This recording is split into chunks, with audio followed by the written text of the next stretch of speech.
What's going on, everyone? How are you? We're Great, good, man. man. Great. So, want to start with you, Yep. Kyle, just a little bit on the process here for you. How early were you in contact with the New Orleans Saints over the course of the draft process, and kind of how this all came together for you? Yeah, my agent was in contact with them. It was awesome. They were an early team. To contact me. I got to work out for them at BC's Pro Day, which was awesome. It was a great event, and it's been a great process to this point, and I'm super super excited to get going.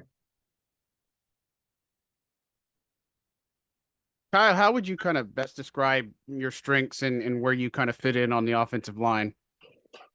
Yeah, some of my strengths would be preparedness. I prepare the right way. I'm the ultimate team player. I love my teammates. I enjoy going to work every day with them. I enjoy preparing with the coaching staff, being able to do what's best for the team.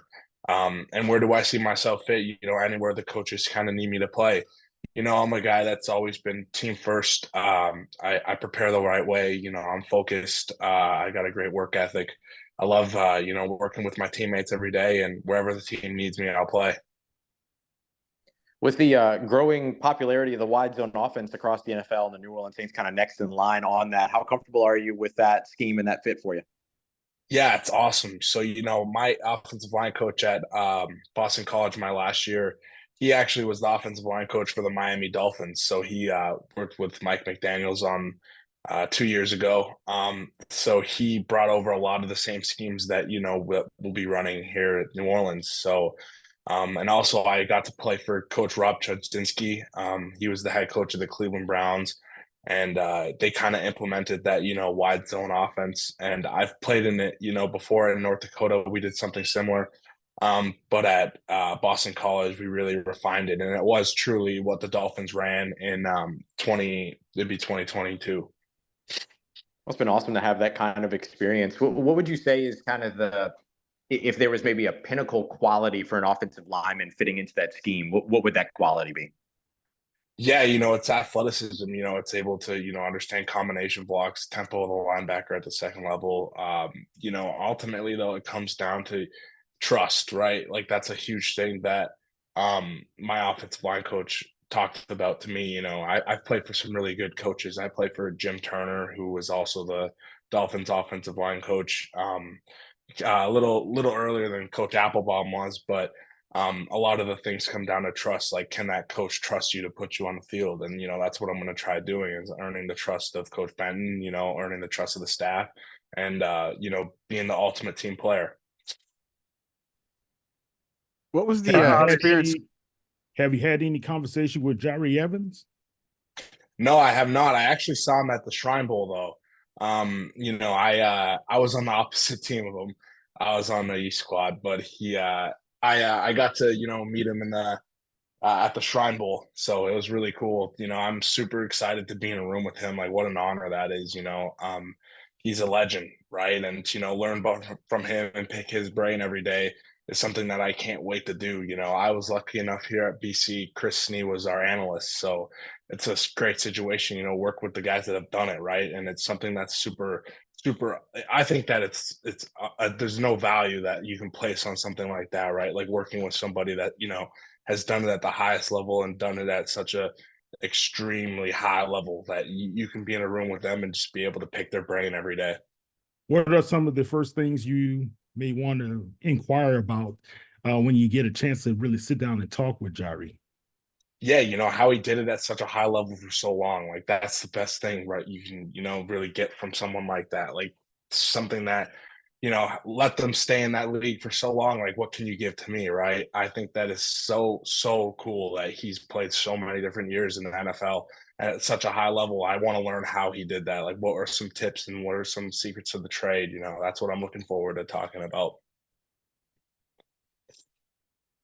Growing up in Toronto, can you talk about your journey, how you ended up in North Dakota, Texas State, Boston College? Yeah, so I grew up, born and raised in Toronto, Canada. I was actually committed to New Mexico Military Institute out of high school, so I played at a prep school. called Football North. They produce some really good NCAA players, but uh, you go play Friday Night Lights in America, so you get on the bus Thursday night. We play Friday night, and then you get home Saturday morning. So yeah, I was committed to New Mexico military. Uh, I ended up not going there. I got a late offer from North Dakota. It was a 65% scholarship. I got to North Dakota. I didn't even have a locker. I had a hook and a metal chair on the side of someone else's locker. I redshirted my first year. The next year, I was the newcomer of the year in the conference. And then I moved, COVID happens the spring season. We only had 5 or 6 games. Then I transferred to Texas State. I play for Coach Turner and Coach Spavital. I really gelled with them in the portal. I think that it was an awesome move for me. I wanted to, challenge myself because the whole time I knew that no one believed that I could play in the NFL, and that's something I really, really wanted to do. And I always knew that I had it in me to do that. And what was the next step? It was transferring up, playing better competition. I spent 2 years there. I was an all-conference players both years. Started every game. And then I challenged myself one more time. I get to move up to the Power 5 rankings, play ACC competition. Boston College was my next stop, and I did what I had to do. And at every level, I've exceeded expectations. And I think it's just something that I'm going to continue to do, and I'm looking forward to it doing with the Saints. Growing up in Toronto, I'm just curious, did you ever play hockey? No, I never really did. You play with your buddies around town, but I never really did. I grew up in like a single parent household, so hockey is really expensive, and we couldn't afford doing it. So yeah, I never played hockey. It was just football. Hey, Kyle, what was it kind of like, obviously signing on with the Saints, and then the CFL has their draft and you get drafted third overall from Saskatchewan? What was that kind of like for you? It's kind of cool, I'm an entity in both leagues now. No, it's awesome. I'm super privileged to have opportunity there too. But right now I'm focused completely and 100% on this opportunity with the Saints and making this team. The CFL is awesome. There's great fans. Saskatchewan has the best fans. I can't wait if I have the opportunity, go down there. But right now it's 100% focused on the New Orleans Saints and making that community proud. Hey, Kyle, I know you received the Snee Family Football Scholarship. I think Chris Lindstrom, if I remember correctly, also got that coming out of BC. How important was that to you to kind of get that sort of academic and athletic sort of recognition? Yeah, it's super important. Being a BC guy, a lot of the time school is overlooked, and also, football alongside of that. I had the privilege to, receive my master's degree in less than a year at Boston College. I was super excited to do that. It's something that's going to carry a long way without even football. Obviously, football is the priority, but yeah, Chris Snee, he's the man. He was a mentor of mine when I was at BC.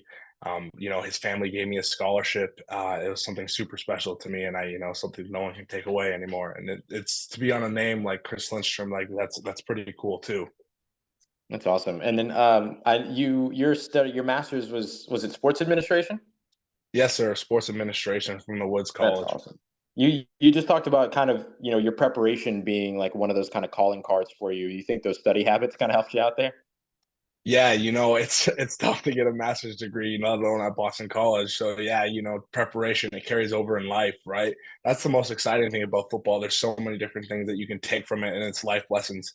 And people might say you might last here in the league, you might last this many years, but like that's life goals, and that's something that will prepare you for not only football but for life. What's your history of the different positions you've played and gotten the most experience at?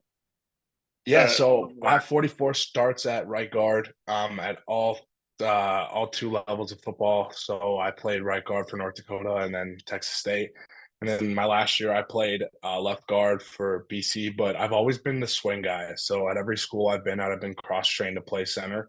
I think that it's invaluable, and I knew at some point it's going to pay off. And, at this point it's going to pay off, right? I've always played center. And then I go to the East-West Shrine Bowl, and I exclusively played center. I only played center. So, yeah, I've played all three inside spots. You played in any games at center, or you were just prepared to if needed?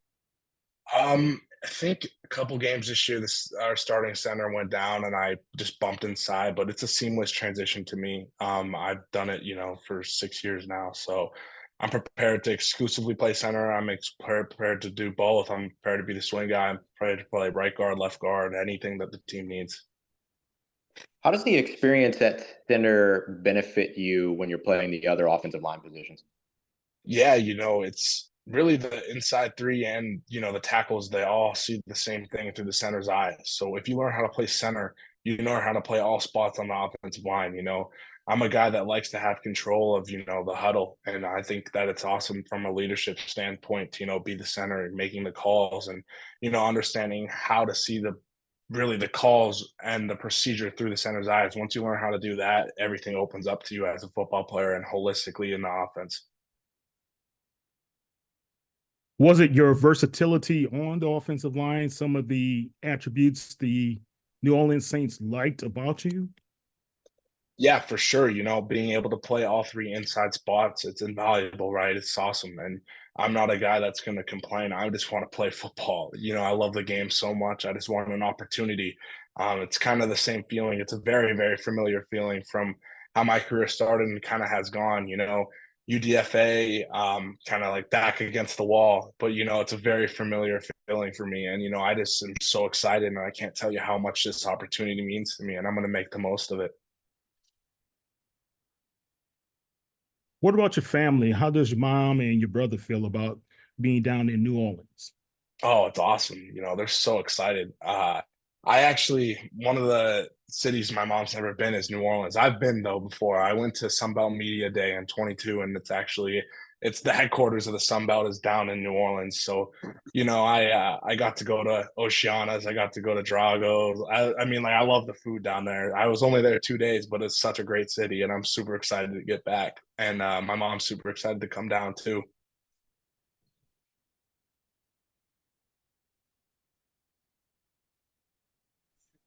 Do we have any other questions? I do have one last one. Do you feel like you are better in the passing game, blocking for running, or are you one of those road graders, or how do you describe your style? Yeah, my style is going to be an intelligent style. I'm going to play football in an intelligent way. I'm going to prepare the right way. And I think that, either pass or run, whatever we have to do and whatever we have to execute is going to be what I'm going to be able to do best at.